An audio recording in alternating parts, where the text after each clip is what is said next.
Itu ada tukang urut langganan keluarga gua, pelanggan. Dia masuk, terus langsung ngambil adik gua, dibekep, diusap matanya, adik gua langsung pingsan. Langsung kayak pingsan gitulah, gua nggak yakin. Pokoknya di situ gua juga ketakutan, gua megangin mama gua terus aja kan, gitu. Terus si tukang urut itu kayak gitu-gitulah ke arah pintu.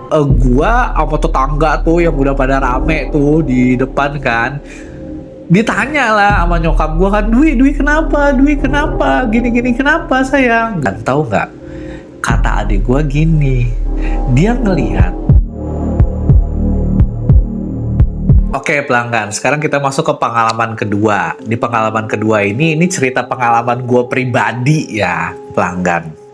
Jadi gini ceritanya, ini kejadiannya tahun 2016-2017 kali ya gitu. Gue ini dapat orderan di hotel area Bandara Soekarno-Hatta gitu. Orderannya itu buat jam 11 malam. Ya gue ambil lah, karena di situ note-nya itu mau terapis pria yang bisa bahasa Inggris. Kebetulan gue bisa sedikit bahasa Inggris pelanggan, tapi nggak ahli gimana-gimana gitu. Karena CS bule kan yang gue ambil lah gitu. Kenapa? Karena biasanya kalau CS bule tuh selama kita asik ngobrol tuh mereka tuh mau ngasih tip pelanggan gitu. Set, dikasih lah gue alamat hotelnya Hotel S. Alamatnya di sini gitu, plus Sherlock. Gue lihat lah di Google Maps, set, jalan lah gue ke hotel itu pelanggan. Sekitar jam 10:30-an, gue ini sampai nih di pinggiran jalan. Pas gue lihat dari map, gila hotelnya masih jauh banget ya. Tapi pintu masuk parkirnya tuh udah di depan mata gue gitu pelanggan. Ya udah, gue masuk kan ke area parkir. Pas gue masuk ke area parkir motor dan lain-lain, ternyata hotel ini tuh bukan hotel yang bangunannya itu tinggi ke atas gitu loh pelanggan, bukan. Tapi hotel ini tuh konsepnya tuh kayak Arya Duta kalau kalian tahu. Jadi kayak ada bungalow gitu, bangunan yang kepisah-pisah gitu. Konsepnya kayak Arya Duta lah, bukan hotel yang emang tinggi ke atas gitu. Dan gue pelanggan jalan dari parkiran motor itu menuju ke lobi hotel itu jauh banget. Dan sepanjang perjalanan menuju area lobi itu sekeliling gua itu tanaman, danau, pohon gede, nggak ada bangunan sama sekali. Dan jaraknya itu parkiran motor nih dari jalan raya tuh jauh, dan dari bangunan hotel itu jauh. Jadi yang kedengeran itu sama gue tuh cuma suara jangkrik. Plus di jam 11 kan namanya banyak pohon, danau dan kawan-kawan. Itu suasananya tuh jadi kerasa dingin gitu pelanggan. Plus banyak kabut. Dan itu pertama kalinya gue datang ke hotel ini. Kata gue ini hotel horor amat gitu. Maksudnya horor sepi gitu, bukan horor setan gitu kan. Terus pas gue sampai ke salah satu bangunan hotel, pas gue sampai sana ternyata per satu area hotel ini nih cuman ada 2 lantai pelanggan. Dan ini hotel tua, tapi hotel ini hotel mewah lah. Tapi jelas ini hotel udah tua banget. Dan situ suasananya sepi banget.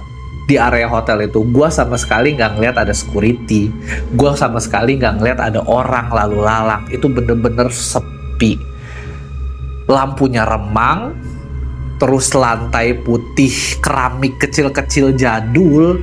Tapi gue akuin ini hotel ini pasti mahal. Kenapa? Karena gue bisa lihat dari ukiran kayu pintunya, setiap pintunya itu daun pintunya itu kayu asli pelanggan. Cuman ya itu, area itu sepi banget. Jadi selama gue jalan di area hotel, yang kedengaran itu cuma suara sendal gue doang. Plak, plak, plak. Gue nyusurin itu area hotel tuh, kamar-kamar tuh setingkat gitu, cuma 2 lantai gitu. Dan gak ada lift, yang ada tuh cuma tangga kita naik ke atas. Gue bingung kan. nyari, aduh ini lobbynya di mana, kamarnya yang mana. Sampai akhirnya pelanggan, gue ini ketemu salah satu sudut dan ternyata itu kayak toilet umum gitu. Dan kebetulan ada cleaning service. Gue tanya lah, Mas, saya mau ke kamar ini nih, ini lobbynya yang mana sih, kamarnya di mana nih? Terus kata cleaning service gini, oh kak, oh mas, itu nggak ada di area sini, mas jalan nih lurus ke sana, nanti kayak ada apa lorong gitu, mas lewati, nanti ada ketemu bangunan lagi, nah itu adanya di area situ mas, dekat kolam renang, katanya gitu. Oh gitu, ya udah, thank you ya mas, kata gue. Jalanlah gue ngikutin itu arahan kan, dan pas gue jalan, ternyata gue lihat ada kayak jalanan setapak gitu pelanggan yang memisahkan bangunan gue yang pertama gue masukin sama bangunan yang dia bilang. Dan jalan setapak ini cukup jauh gitu. Dan jadi kayak cuma jalan terus ada kayak kanopinya gitu, kayak rumah sakit zaman dulu deh. Gimana sih? Gitu. Nih fotonya kayak gini nih, kayak rumah sakit zaman dulu lah. Gitu. Terus pas gue jalan nih di jalan setapak itu kan, itu kanan kiri gue itu pohon-pohon gede pelanggan. Dan suasananya tuh jadi mencekam karena dingin. Udah gitu, suasana pohon gede ini nih bikin gue nih masuk ke mode waspada gitu. Ini hotel serem amat sih, kata gue. Gak ada kehidupan, gak ada tanda-tanda kehidupan sama sekali gitu. Dan ketika selesai ngelewatin jalanan itu, kan gue masuk ke area bangunan berikutnya kan, sama konsepnya kamar-kamar lantai 2 terus ada tangga gitu, kamar-kamar itu tetap juga nggak ada orang, nggak ada siapa-siapa, yang kedengeran tetap suara sendal gua plak plak plak plak gitu. Singkat cerita, ketemulah gua tuh akhirnya sama itu nomor kamar. Di depan pintunya gua ketok kan, excuse me, tek tek tek. Ya so Inggris banget ya, ketok. Itu pelanggan, pintunya itu tuh bener-bener kayu asli loh, ukirannya bagus gitu, tebel gitu pelanggan. Pas si CS-nya buka pintu, gua masuk, suasananya bikin gua nggak suka. Kenapa?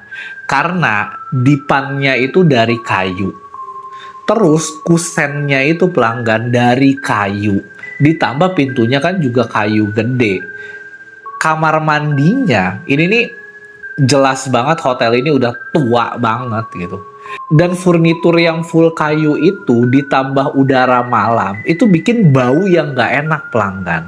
Jadi kayak ada bau jamur, bau kayu lapuk, atau bau kayu lembab lah. Itu gue gak suka banget.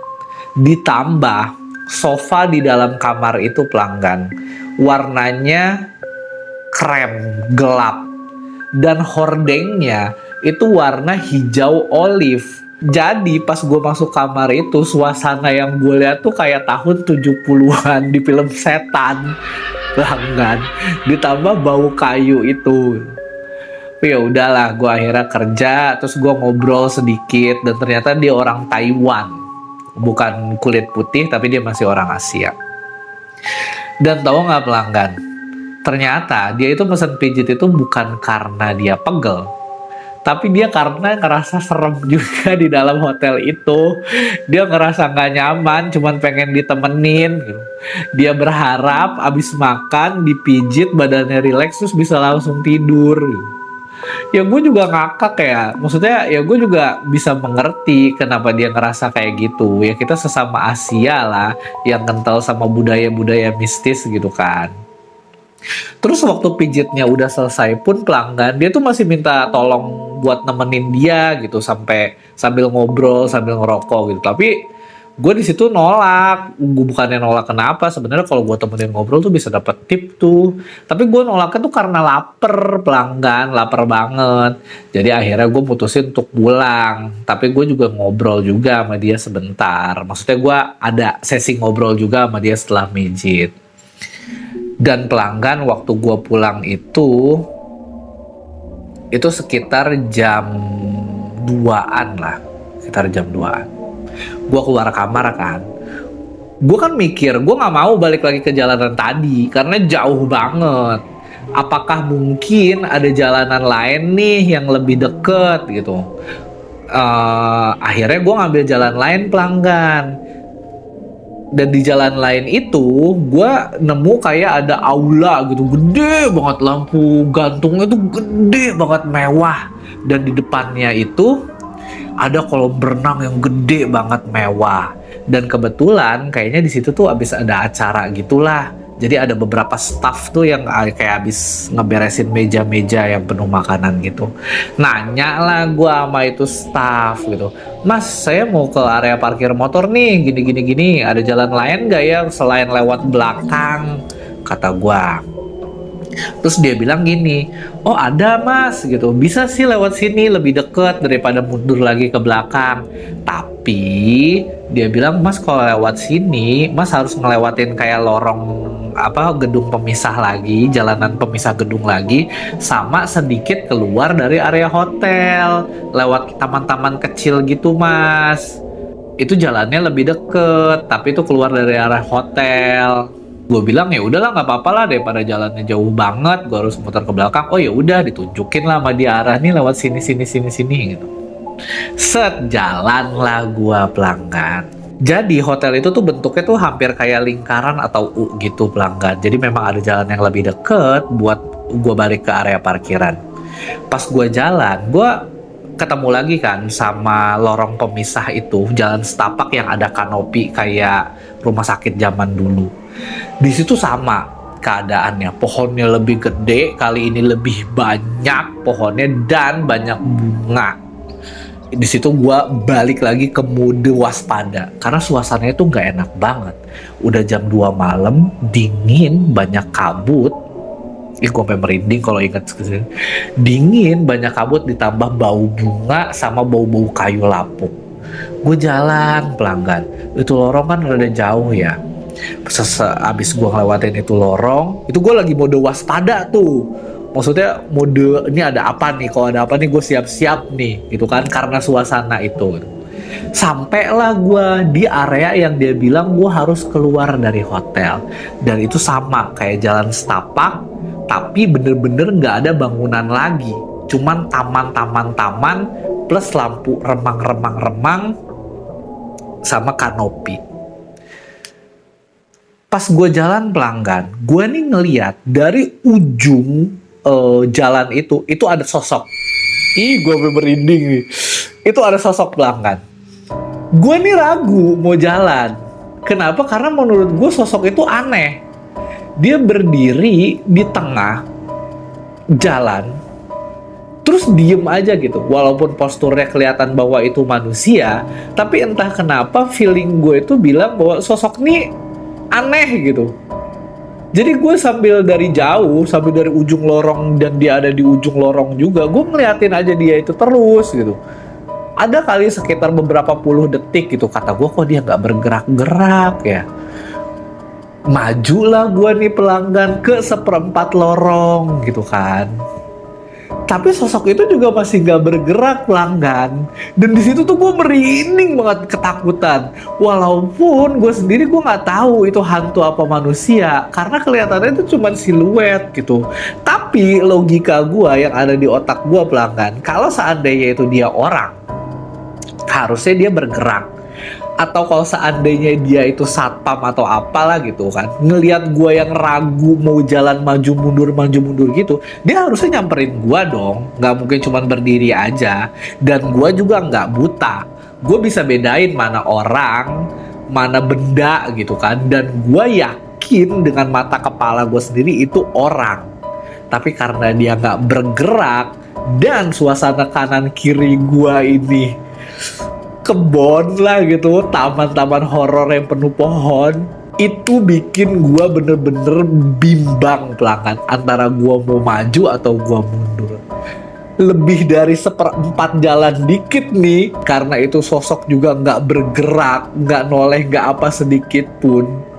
Akhirnya karena di dada gue dirasa ketakutan udah kuat banget, gue mutusin balik lagi pelanggan, mundur lagi ke jalanan awal. Gue milih buat lewat jalanan area hotel aja.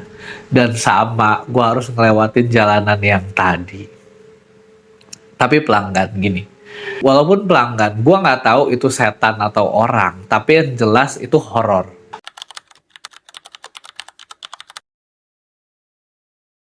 Oke, sekarang kita masuk ke pengalaman terakhir nih pelanggan, pengalaman ketiga. Sebenarnya ini bukan pengalaman gua sama temen gua pas pijit panggilan, tapi masih ada hubungannya juga sama tukang pijit. Keluarga gua dulu itu punya tukang pijit langganan, bapak-bapak. Terus dia itu orang bisa gitu pelanggan. Jadi gini ceritanya pelanggan. Dulu waktu gua umur gue lupa umur berapa, cuman sekitar kelas 4 SD, gua sama almarhum nyokap gua, sama bokap gua, sama adik gua, itu kita mau ke ziarah ke makam nenek gue, pelanggan. Gue lupa ada acara apa gitu, pokoknya intinya mau ziarah lah. Nah cuman di hari H, pas pagi kita mau jalan nih, adik gue nih ternyata sakit panas, pelanggan. Gitu. Jadi akhirnya nyokap gue nih nggak ikut ziarah. Nyokap gue nih nemenin adik gue di rumah gitu. Dan yang ziarah nih cuman gue sama bokap gue doang. Gitu kan, jalanlah kita ke kuburan. Sesampainya di kuburan nenek gue pelanggan, ya kayak biasa lah orang-orang ziarah gimana sih? Ya nabur bunga, baca yasin, doa dan lain-lain. Tapi sebelum pulang, bokap gue nih sempat bilang gini pelanggan, di makam nenek gua. Dia bilang, Bu, hari ini yang datang nih cuma Raven sama saya doang. Istri sama Dwi, nama adik gua, itu nggak bisa datang karena Dwi sakit, gini. Dijelasin lah sama bokap gua di makam nenek gua tuh pelanggan. Abis ngomong kayak gitu, pulanglah kita ke rumah. Nah, gue ceritain sedikit layout rumah gue kecil ya pelanggan. Jadi kami itu ngontrak, dulu tuh di kontrakan 3 petak gitu. Depannya kayak ada halaman kecil, pagar gitu. Halaman kecil, pagar. Terus abis halaman itu kita masuk buka pintu. Pas buka pintu tuh langsung kamar. 1 petak yang dijadiin kamar. Abis kamar, dapur, terus kamar mandi. Dan sekitar jam setengah 12 malam kayaknya, di situ gue udah tidur. Tiba-tiba rumah gue itu chaos pelanggan. Adik gue itu teriak-teriak, tolong gitu. Tolong, dia sambil nunjuk ke arah pintu pelanggan. Dan pas gue kebangun gitu kan, gue naik, ada kenapa gitu ya. Gue juga bingung kan ada apa. Cuman yang jelas gue ngeliat adik gue itu lagi dipelukin sama bokap gue, dan nyokap gue itu lagi panik dan pintu rumah itu memang kebuka. Adik gue itu teriak nunjuk-nunjuk ke arah pintu, tolong itu ada Mande gitu. Mande itu nama panggilan nenek gue. Itu pelanggan, teriakan adik gue tuh sampai ngebangunin seluruh tetangga. Itu saking chaosnya. Tolong, jadi adik gue tuh terus dipelukin sama bokap gue sambil bilang tolong, takut. Dia sambil nunjuk ke arah pintu. Terus gak lama ada, gue nggak tahu gimana ceritanya, di situ ada tukang urut langganan keluarga gue pelanggan. Dia masuk, terus langsung ngambil adik gue, dibekep, diusap matanya. Adik gue langsung pingsan, langsung kayak pingsan gitulah. Gue nggak yakin, pokoknya di situ gue juga ketakutan. Gue megangin mama gue terus aja kan gitu. Terus si tukang urut itu kayak gitu-gitulah ke arah pintu. Singkat cerita, nggak lama kemudian adik gue ini sadar. Sebenarnya bukan pingsan sih, lebih kayak lemes aja gitu. Dan gua sama tetangga tuh yang udah pada rame tuh di depan kan, ditanya lah sama nyokap gue kan, Dwi kenapa, gini kenapa sayang. Dan tahu nggak, kata adik gue gini, dia ngelihat nenek gue ini datang ke rumah pelanggan. Duh, gue merinding. Nenek gue sebenarnya wujudnya biasa aja, tapi kayak pucet. Dia bilang kayak pakai baju terusan gitu. Cuman di kanan kirinya ini ada 2 makhluk. Katanya makhluk yang satu, merinding banget gue. Makhluk yang satu ini wujudnya hitam legam gosong, entah banyak rambut entah atau apa gitu. Tapi yang jelas hitam gosong legam, dan dia ini bawa cambuk. Dan sosok satunya itu putih banget, putih tapi mukanya rata. Dan mereka itu ngegandeng nenek gua. Nenek gua itu ada di tengah-tengah. Gitu. Nenek gue ini mau masuk pelanggan, tapi sama sosok yang hitam ini ditarik buat keluar. Sedangkan sosok putihnya ini diem aja. Dan karena ngelihat itu, adik gue ini ngejerit-jerit minta tolong. Karena menurut adik gue, nenek gue ini kayak dipaksa gitu mau disakitin sama sosok hitam itu pelanggan. Ya tapi gue sendiri juga nggak tahu ya kalau misalkan kita mau bedah secara hadis, apakah yang datang itu memang beneran arwah dari nenek gue atau bukan, gue juga nggak tahu. Bisa jadi arwah atau mungkin bisa jadi juga jin yang memang lagi berkeliaran di kuburan. Yang waktu bokap gue ngomong itu ya mereka iseng aja kali. Gue sendiri nggak tahu, gue nggak bisa mengklaim gitu.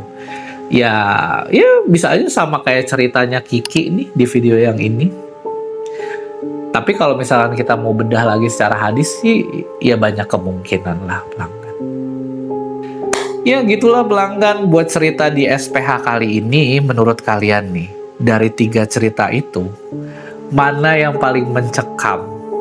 Coba komen ya di kolom komentar. Dan pelanggan ya, sejak mamah gue itu meninggal, gue itu banyak ngalamin kejadian mistis. Gue bingung juga sih sebutnya. Cuman yang jelas kejadian yang gaib lah, yang nanti akan gue bawain lah di SPH. Nanti gue ceritain kronologinya gimana di episode selanjutnya. Dan pelanggan, di episode ini cukup sampai di sini, dan sekian berterima kasih dulu. Jangan lupa subscribe dulu, dan sampai jumpa di pokoknya kalian komen dulu dari 3 cerita tadi tuh yang paling serem yang mana ya gitu. Dan sampai jumpa di episode SPH selanjutnya. Bye.